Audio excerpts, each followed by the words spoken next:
Bonjour à tous, on se retrouve pour un nouvel événement. Aujourd'hui, le The 5 Or se dispute à Saint-Cloud sur un parcours de 1600 mètres, terrain très souple en perspective en ce 1er mai, donc pour ces 3 ans qui sont 14 à s'affronter. La course s'annonce très ouverte, malgré un nombre assez réduit de partants, mais il y a vraiment beaucoup de concurrents qui ont les moyens, semble-t-il, de finir dans les 5. Je l'ai dit, c'est le 1er mai, journée importante. Bon 1er mai à tous. J'espère que vous allez passer une belle journée et peut-être trouver la solution du The 5.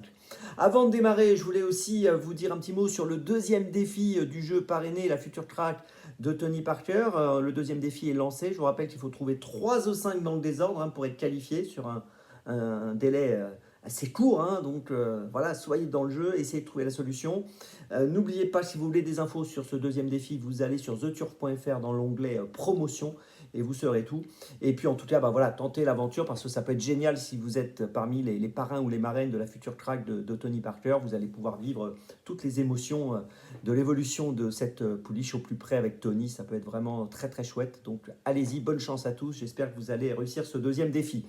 Avant de démarrer et de vous donner mon choix en 6 pour ce The 5 Or et tous les paris associés, jeux simples, jumelés, trio, etc. Je vous rappelle bien sûr que vous pouvez vous abonner à la chaîne YouTube de The Turf. Vous pouvez aussi activer la cloche pour être informé dès que mon prono est posté. Et n'oubliez pas le jeu responsable, les mentions qui sont ici en bas. Ayez ça en tête. Allez, on y va, en 6. Eh bien, écoutez, en tête, j'ai retenu le 3 Sadak. C'est un poulain que j'aime bien, qui va courir son premier handicap. Il vient de gagner à Saint-Cloud sur 2000 mètres. Il est raccourci ici sur 1600 mètres. C'est un élève d'André Fabre. Il sera monté par Alexis Pouchin.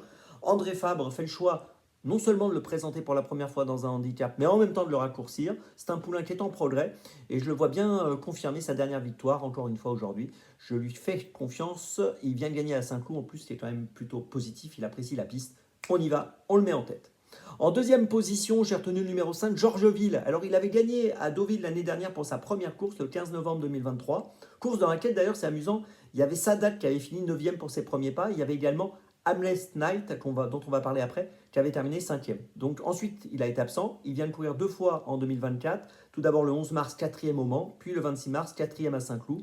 C'est un élève de l'écurie Vatel, monté par Théo Bachelot. C'est son premier handicap. Je dis méfiance. En troisième position, j'ai retenu le numéro 1, Lord of War. Très joué ce matin. Attention, monté par Christophe Soumillon. Il a été supplémenté dans cette course. C'est son premier handicap. Il vient de finir 6e d'une Listed, course d'un niveau supérieur. Donc là aussi, c'est un concurrent que je place assez haut et qui me semble capable de monter sur le podium. En quatrième position, j'ai retenu l'autre élève d'André Fabre, donc le numéro 9, Hamless Knight. 3 courses, 3 fois dans les 5. Il avait fini 5e de la fameuse course du 15 novembre dont je vous ai parlé, gagnée par Georgeville, dans laquelle Sadak avait fini 9e. Mais bon, depuis, Sadak a beaucoup progressé, je le précise. Il a couru dernièrement correctement à Compiègne, puisqu'il vient de finir 2e sur l'hippodrome de Compiègne, sur un parcours de 1400 mètres. Ici, il est un petit peu rallongé, monté par Michael Barzalona. Je pense que pour une place, il vaut mieux le garder avec nous. En 5e position, j'ai retenu le 11, l'Ardéchoise. Elle est régulière, elle est sérieuse, elle cherche une victoire. Elle a couru 5 fois. 5 fois, elle a terminé dans les 5. Elle est un petit peu rallongée. Elle vient de finir à l'arrivée 4e sur 1300 mètres. Elle est un peu rallongée sur 1600. Je pense que vu la forme de l'écurie Lerner, en plus, voilà, j'ai hésité un petit peu à la garder parce que c'est la favorite et je trouve toujours intéressant si on arrive à écarter un favori ou une favorite. Mais bon, là, c'est difficile de faire sans elle quand même.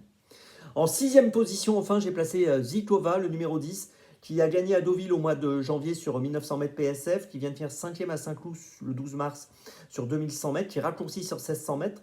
Je m'en méfie un peu pour une cote. Dans les 5, ça ne me paraît pas impossible. Attention. Je vous résume mon choix en 6 pour ce The 5 Or très ouvert malgré les 14 partants. En tête, le 3. Ensuite, le 5, le 1, le 9, le 11 et le 10. On se retrouve maintenant demain pour Chantilly. Et d'ici là, avec The Turf, ça va aller.